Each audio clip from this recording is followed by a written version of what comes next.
सोना ई बताव जवन हई मने बनावत तड़ी सा वीडियोवा क्लियर देखा दे तड़ी सा अपन समानमा जोगाड़ावा तो ओहनो को तो केहू पति होई ना।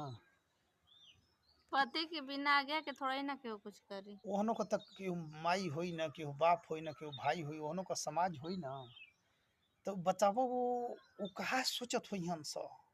सोचत कहूँ ऐसा। क्लियर दिखा दे तड़ी स माने हजारों हजारों माने जो है मोबाइल में रोज आवता लइकन का देखे लायक ही रह नहीं गल सोशल मीडिया क्लियर दिखा दे तड़ी स कि गोर बाकी करिया है प्रभु। तो वो कैसे मुंह दिखावत हुए स समाज में तनी बतावा। वो तो जितना देखा तो ऐसा ना हम ना देखा पावल जी। ना यार हमरा ख्याल से वो मार्केट आ बाजार में जाते नहीं हुई हम सब।